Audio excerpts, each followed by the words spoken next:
By the 12.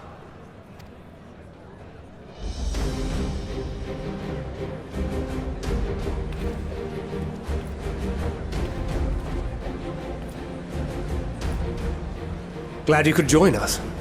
I hope you don't mind, but we went ahead and started without you. As you can imagine, our traveling companions were eager to become acquainted. 'Tis a rare thing indeed to see such a diverse and talented group of individuals assembled for a single purpose. We fight not only for the sake of Eorzea, but for the entire world, including the people of Garlemald. Much rides on the efforts of the Ilsabard contingent. Indeed, which is why I am glad to find myself in the company of many trusted comrades, yourselves included. Lucia! I have come at the behest of Lord Emmerich, who has honored me with the role of Ishgard's representative. And for the good of all nations, not least my former homeland, I am determined to see this mission through to its end. We have a hard road ahead of us, but walk it we shall, together.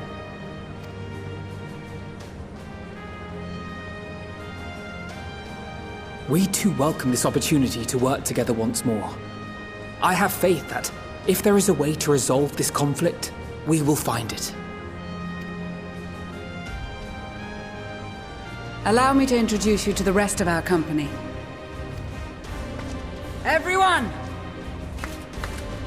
If I may have your attention.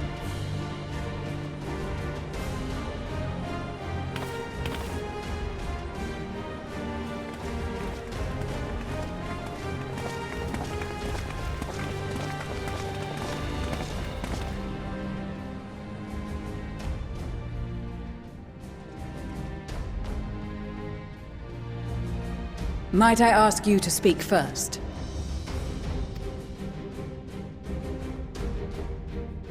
If I must, I am Arun Senna, spokesman for the Gridanian delegation, here on behalf of my esteemed sister, the Elder Seedseer.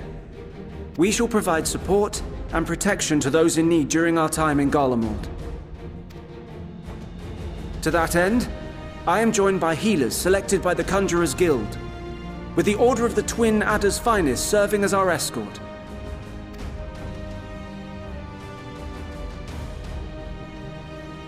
Of course, with an experienced white mage such as yourself accompanying us as well, those requiring more involved treatment will be in safe hands.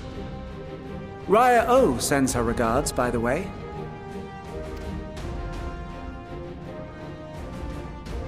Suppose I'd better say my piece. Wait, I know you.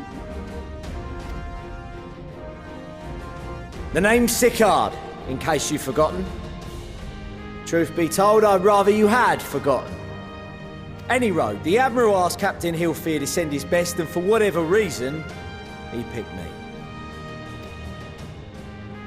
Of course, if I'd refused, I'd be the laughingstock of the bloody executioners, and my reputation's taken enough of a keyhauling as it is. But more importantly, like any pirate worth his salt, I know when you're staring down a storm, you gotta trust in the commander of your ship. So if the Admiral wants us to go to Garlemald, not for plunder and glory, but the promise of peace in our time, then that's what we'll do.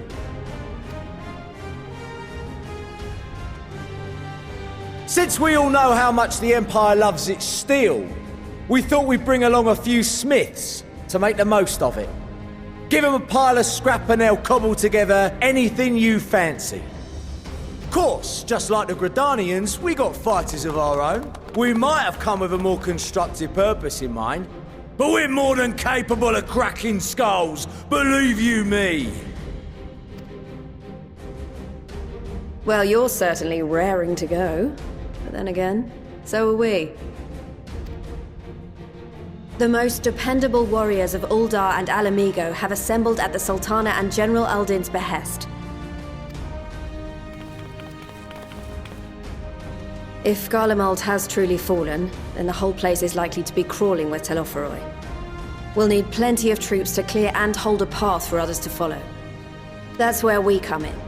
Naturally, Marshal Terrapin and I will be leading from the front.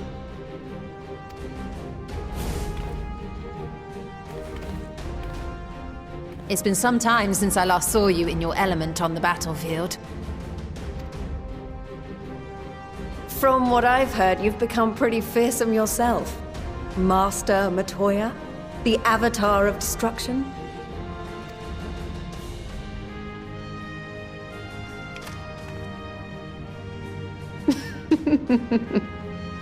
With comrades like these, I know we'll succeed, no matter what awaits us.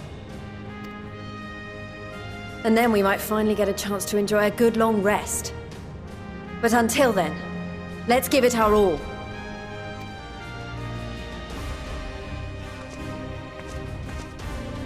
As for Ishgard, we Temple Knights have come in force to uphold our nation's commitment to the peace and welfare of our allies. The bitter cold of Garlemald is a formidable enemy in of itself. Our experience fighting in ice and snow will prove invaluable in the days ahead. Accordingly, I have been designated commander of the Ilzabard contingent. I will do all in my power to provide you with the leadership and guidance you require. The four high houses, House Hylinart foremost among them, have arranged for a host of machinists to join us on our mission.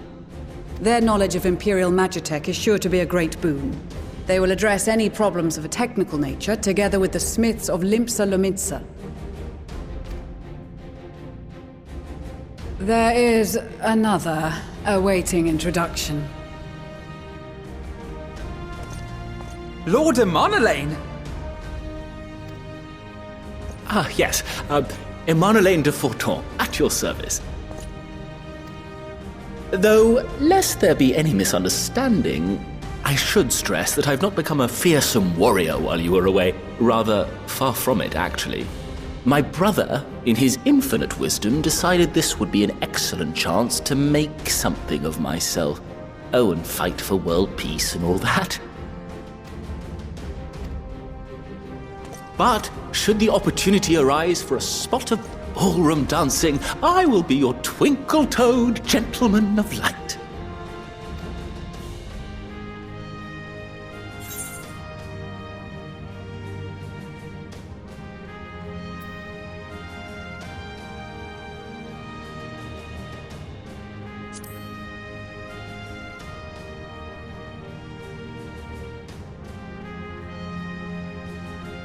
Huzzah! I cannot wait to regale Honoroa with my tales of derring-do. I believe that concludes introductions for the Grand Company of Eorzea. Our allies from the Eastern Alliance were due to arrive some time ago, but it would appear they have been delayed. Would that be the shinobi of Doma? Actually, they've been tasked with relaying messages back and forth between the various Eastern nations.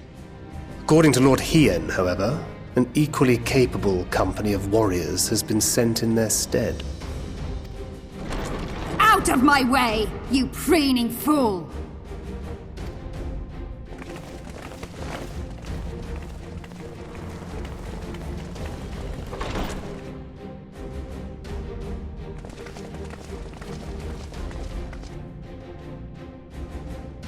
Forgive us for coming late.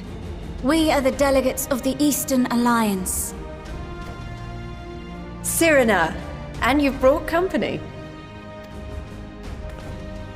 For battle and blood we come, as a step is sorely lacking in both.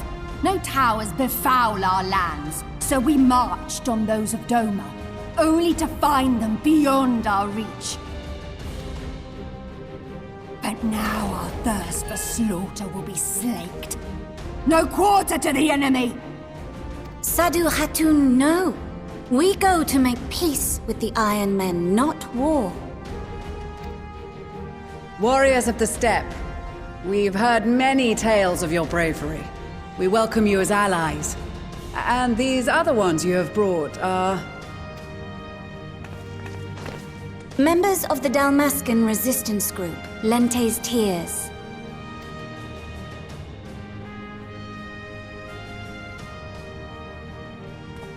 and the Bosnian resistance. Between them, they have a wealth of experience in espionage, and are particularly adept at infiltrating Imperial facilities, which is fortuitous, since Garlemald's domain is so vast that I could never hope to handle reconnaissance duties all by myself. Dalmasca, Bosnia, Alamigo. All lands which have suffered the tyranny of the Empire. I would never presume to question your motives.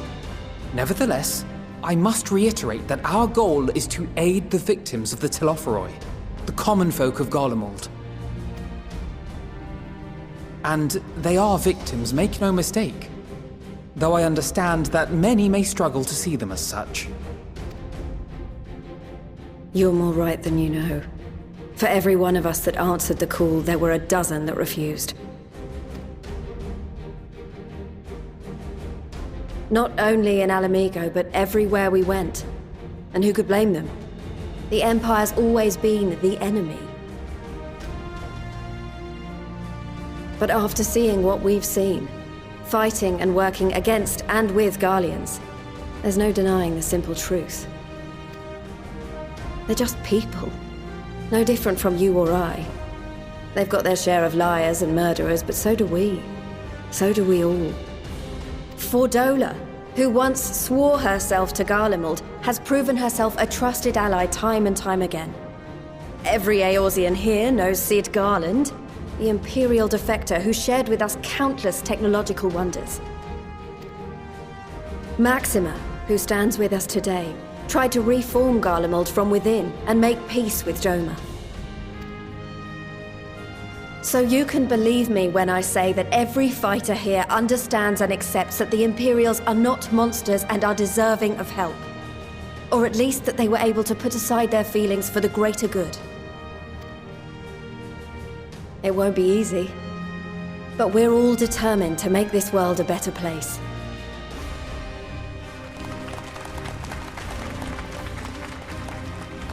What lingering concerns I may have had were clearly unwarranted. I agree with everything you said wholeheartedly.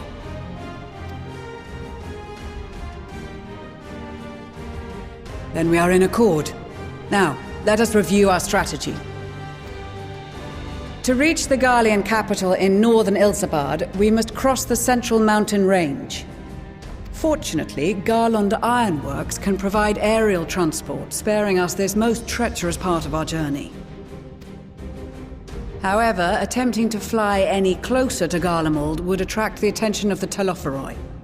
As they appear to have seized control of the majority of the Imperial military, we must assume that includes its fleet. In addition, Garlemald possesses devices that can interfere with airship navigational systems, further discouraging an airborne approach. Given the circumstances, the closest we dare deploy our contingent is an area between the range and the capital, the Magna Glaciers. From there, we must travel the rest of the way on foot. We will also need to bring the airships with us to ensure we can withdraw with haste. Although much of the terrain will be blanketed in snow, we should be able to make use of local roads and shipping facilities.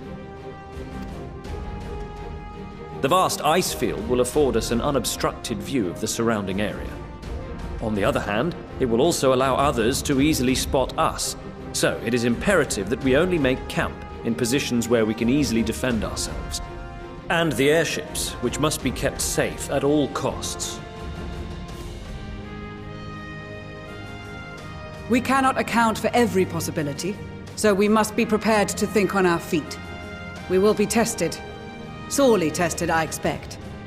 But for our homes and for our people, and a people not our own but in need, we will succeed.